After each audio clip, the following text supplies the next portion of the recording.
Muy buenas noches, ingeniera. Nuestro grupo está conformado por Sebastián Llanos, Jaime Ortiz, Jackson Abarca, Carla Guamaguet, Angie Piedra y mi persona, Ángel Alvarado. Y le vamos a hablar sobre la historia del computador. Generaciones de las computadoras. La historia del desarrollo de las computadoras es frecuentemente referido a las diferentes generaciones de dispositivos de computación. Una generación se refiere a la mejora en el proceso de desarrollo del producto. Con cada generación, los circuitos han sido más pequeños y avanzados que en generaciones previas. Como resultado de la miniaturización, velocidad, poder y capacidad de memoria han crecido proporcionalmente. Nuevos descubrimientos están constantemente siendo desarrollados e influyen en la forma en que vivimos, trabajamos y jugamos a la vez. Cada generación de computadoras es caracterizada por mayor desarrollo tecnológico que fundamentalmente cambia la forma en que las computadoras operan, dando como resultados productos más pequeños, baratos, poderosos, eficientes y confiables. Muchas gracias. Bueno, voy a hablar sobre la primera generación de las computadoras, que es la generación de tubos al vacío, que data de 1940 a 1956. Los primeros computadores utilizaban tubos al vacío para circuitos y tambores magnéticos para memoria. Estos ocupaban espacios enormes, cuartos enteros. La operación de estos equipos era de alto costo y adicionalmente consumían gran cantidad de energía. Generaban mucho calor, lo cual era la causa de, en veces, un mal funcionamiento. La primera generación de computadoras se basaba en lenguaje de máquina para realizar operaciones y solo podían resolver un tiempo a la vez. Las computadoras UNIVAC y ENIAC son ejemplos de componentes de la primera generación. Y la UNIVAC fue la primera computadora comercial entregada a un cliente. Muy buenas noches, ingeniera. Mi nombre es Carla Bombuguete y yo les voy a hablar sobre la segunda generación. La segunda generación abarca de la fecha de 1956 hasta el año de 1963, con el tema de transistores.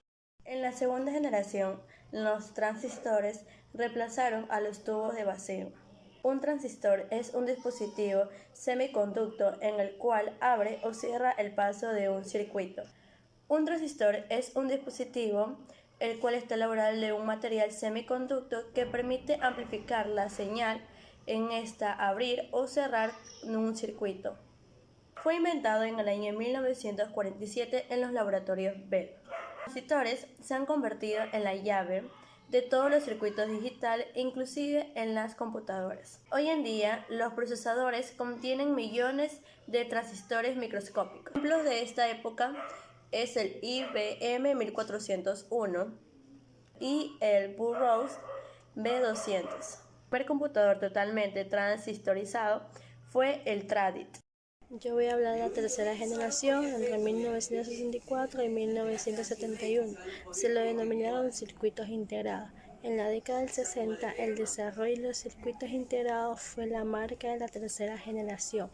Los transistores fueron minimizados y puestos en placas de silicón llamados semiconductores, los cuales incrementaron drásticamente la velocidad y eficiencia de los computadores.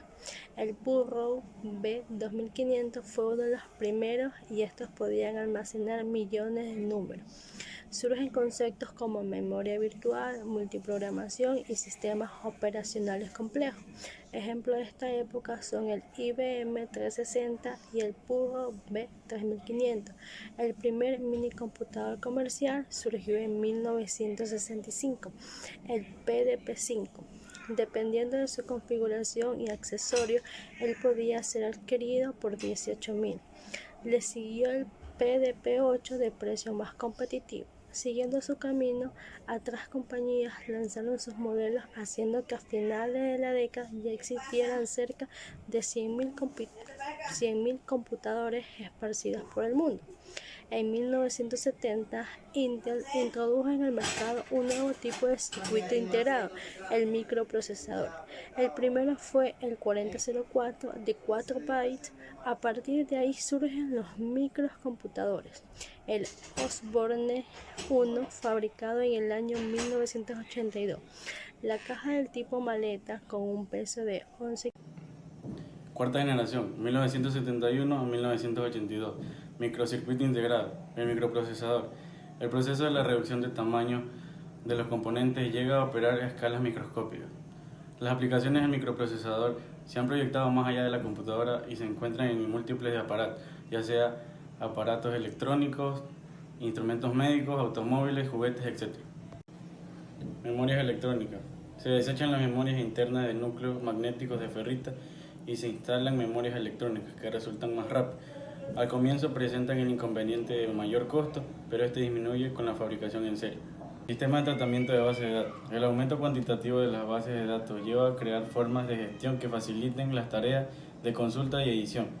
Los sistemas de tratamiento de bases de datos consisten en un conjunto de elementos de hardware y software interrelacionados que permitan un uso sencillo y rápido de la información. Características principales. Se minimizan los circuitos, aumenta la capacidad de almacenamiento, reducen el tiempo de respuesta, gran expansión del uso de computadoras, memorias electrónicas más rápidas, sistema de tratamiento de base de datos, multiproceso, microcomputador. Bueno, yo les voy a hablar sobre lo que es la quinta generación de las computadoras, que data del año 1991 hasta la actualidad. Aquí podemos evidenciar lo que es la necesidad y requerimiento que necesitan los procesadores. ¿Por qué? Por el hecho de que cada vez, mientras más avanza la tecnología, va requiriendo mayor base de datos, mayor sistema multimedia, mayor procesador, como se lo mencionó anteriormente. Dentro de lo que es esta época, los procesadores son uno de los grandes ejemplos de cómo fue aumentando un poco la tecnología y cómo se fue implementando, ya que existía el procesador más reconocido, el cual vendría siendo el Pentium, que fue producido por Intel. Existen varios tipos de Pentium. Existe el Pentium 2, que fue en 1997, el Pentium 3, que fue en 1999, y el Pentium 4, que fue en el 2001. Y no hay grandes novedades después de 1997, ya que los cambios estuvieron raigados a partir de la época actual, como se los dije anteriormente, considerada desde 1991. Como último tenemos lo que es la sexta generación, lo cual a esta se la puede denominar como la época de las computadoras de inteligencia artificial. ¿Por qué con inteligencia artificial? Porque dichas computadoras ya constaban con un sistema operativo, el cual permitía mejorar su rendimiento y su capacidad de procesador o almacenamiento. ¿Qué quiere decir esto? Que cada vez, conforme fueron pasando los años hasta la actualidad, hasta la fecha de hoy, hemos visto cómo ha ido mejorando la computadora, cómo estas van ganando mayor almacenamiento, cómo van ganando mayor rapidez, mayor batería, en sí, en general, mayor rendimiento. ¿Esto quiere decir? ¿Qué quiere decir?